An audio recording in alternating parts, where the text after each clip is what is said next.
Anyways. I read it like a copy from this library, and then I realized I was really gonna need one to do my own work with it. So Yeah. might as well.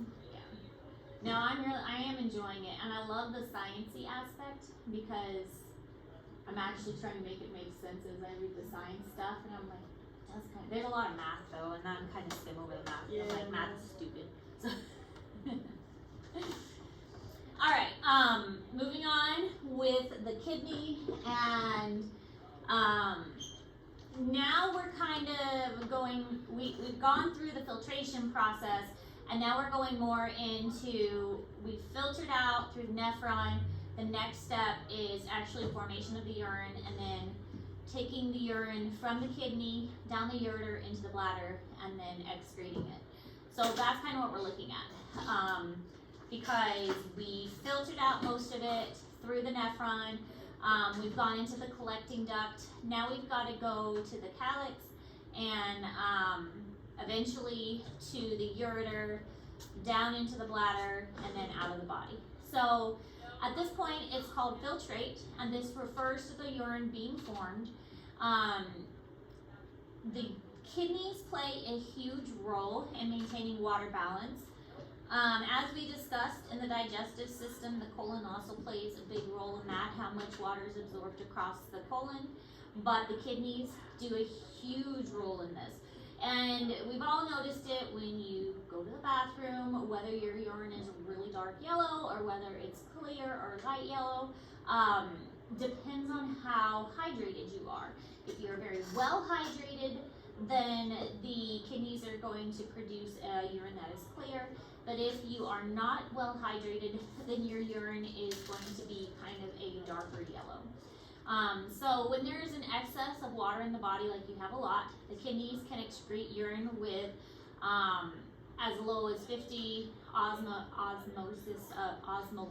that's the word, per liter. So it's very diluted.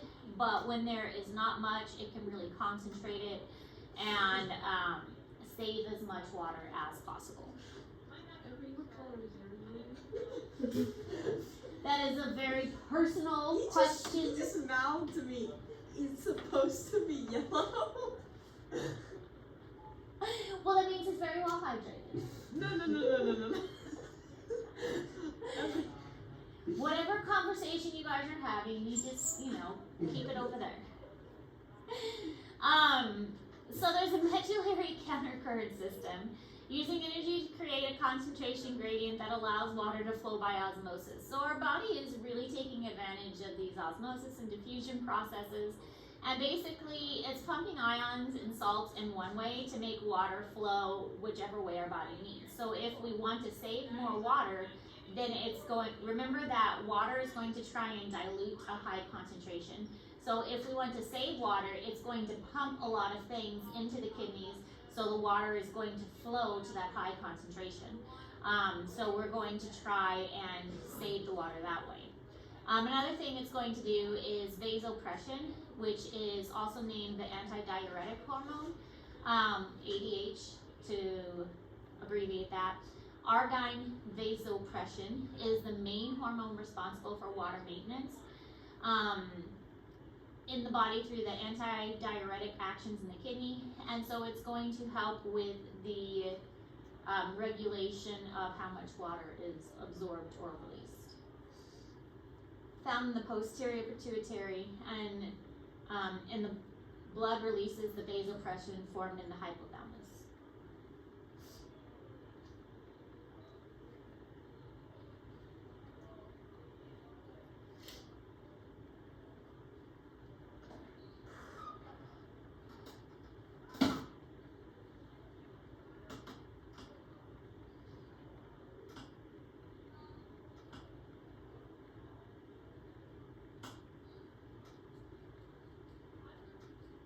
So writing the names on the board is a strategy, just like to not write your name well, so you can't see it.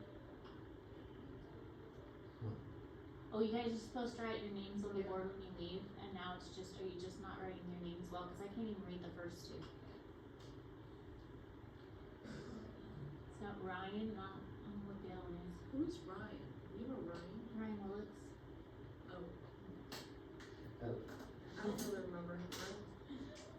Wait, is there anything we need to be doing? Yes. You're supposed to write your name on the board when you leave class for anything, whether it's go to the library or go to the counselor, go to the restroom, that kind of thing.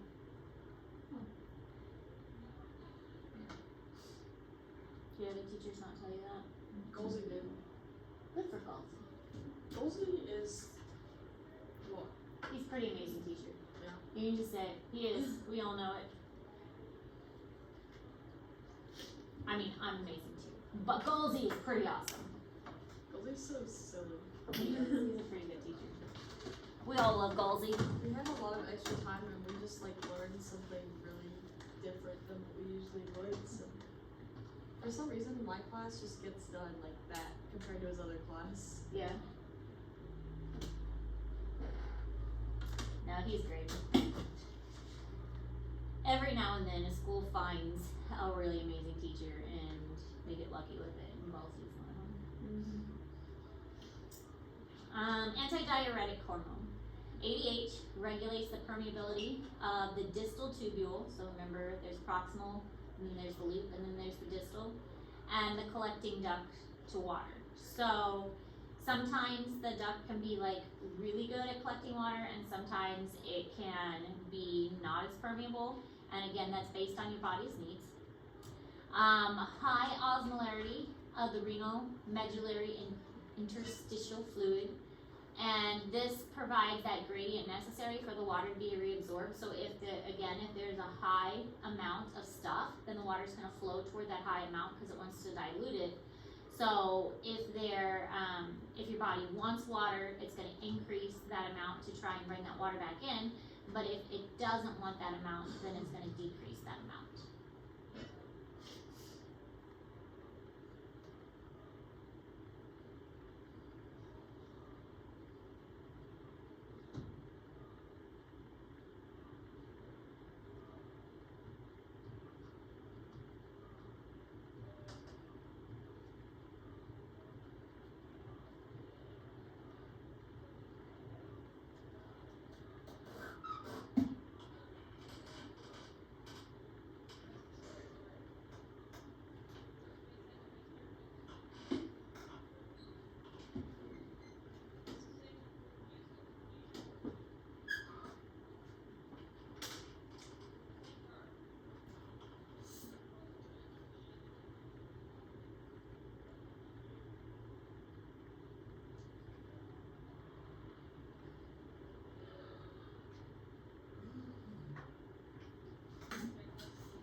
So cortex, outer medulla, inner medulla.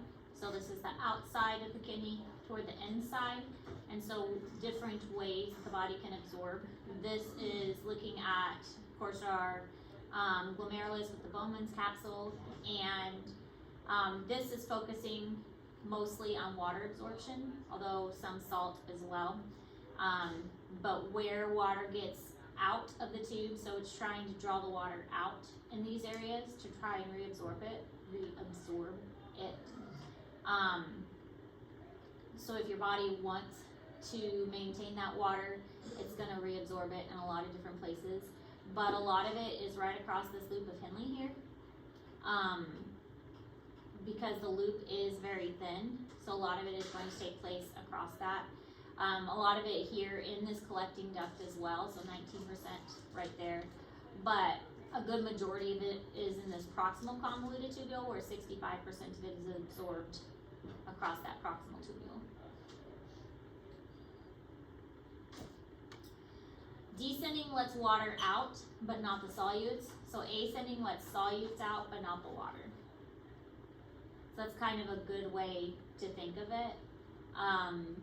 When you're looking at the loop in general, descending lets water out but not the solutes. Ascending lets solutes out but not the water.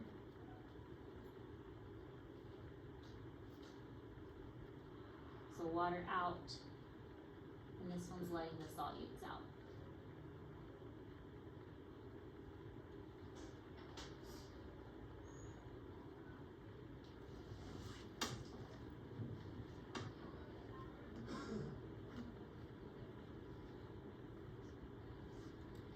but it does require active transport.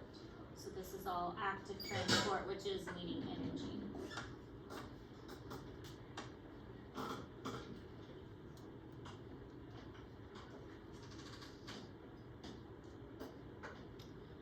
So the thin descending limb, distal convoluted tubule, and collecting duct, water out, urea stays in place, and concentration in the urine.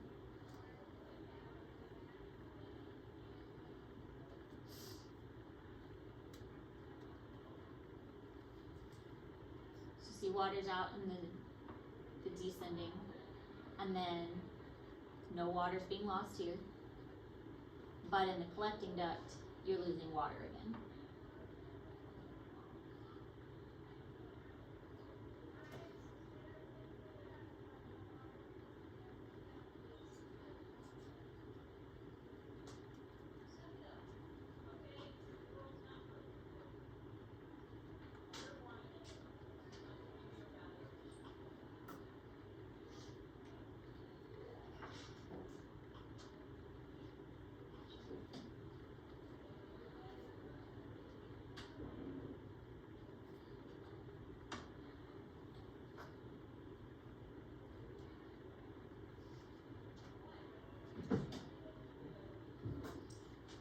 So there's this capillary network, which is called the vasa recta, and it supplies a lot of blood to the medulla area, but it's also going to trap salt and urea, and it's going to help transport the water out.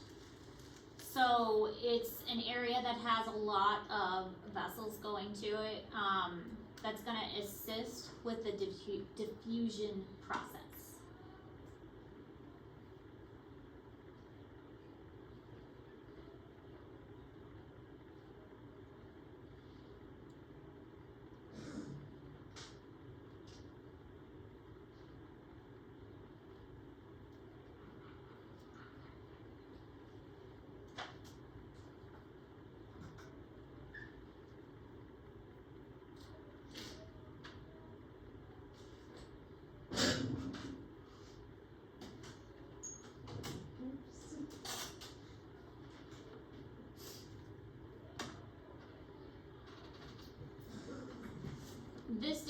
This is in Google Classroom, shows the effects of ADH on the distal collecting duct and the collecting duct in general. Again, water is on the descending, and then the solutes is on the ascending. And then if you add the presence of ADH, then all of a sudden you get water absorbed a lot. So without ADH, no water being absorbed, and the urine is going to be large volume of dilute urine. But then you want to keep more water in your body, then you're going to have small volume of concentrated urine because all of the water is reabsorbed very quickly.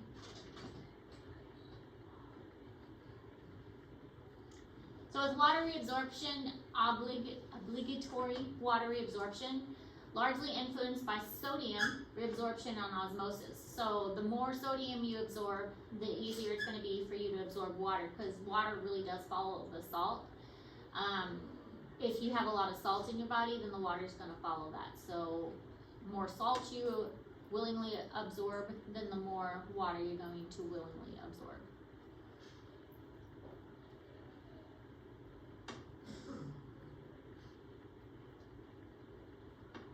Your body wants to absorb water, let's put some salt in there first, and then the water's going to follow it.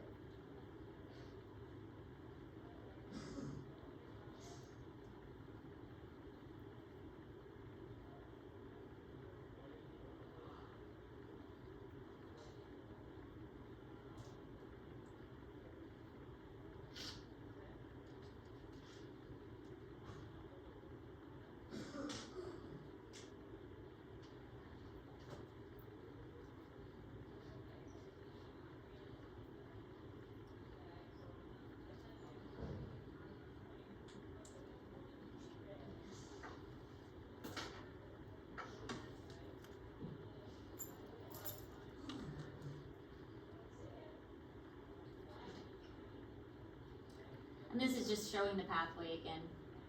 Lots of salt, the water's gonna follow it. So water reabsorption by osmosis, the collecting ducts become more permeable to water when you add ADH to it. Occurs mostly in the collecting ducts.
And then this is in Google Classroom.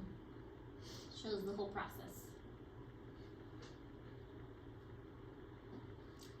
And then I just really liked how this was drawn. I think it summarizes everything and it's color coordinated too. And I think the color coordination was really helpful. So I put this one in there in Google Classroom because I thought the color coordination and the drawings were really good. And the more ways you can see it, the better. Okay. So there's an increase of sodium concentration in the cells of the loop of Henle, and then the water is drawn out of the urine into the blood. High levels of sodium are a result of active transport. So it needs energy for this to work. If you don't have enough energy, it's not going to be able to devote that energy to moving the salts into the interstitial fluid, and then the water won't be able to follow it. So you really need to make sure that your body has the appropriate energy reserves to move that sodium, and then the water would follow it.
The way he had his hand, I thought he was flipping you off. Because he was like,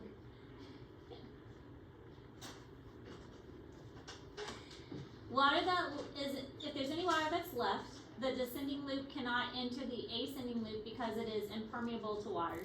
As the water concentration in the filtrate decreases, the chlorine increases and causes it to diffuse out. So chlorine is also going to say sodium chloride is salt.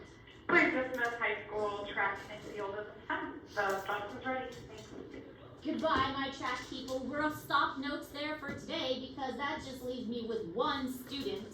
And we'll pause because, yeah, there's no point in taking notes with just one student now. So we'll stop here for notes, and tomorrow we will dissect the kidney. Okay? Good luck at track, everyone. Thank you. Bye.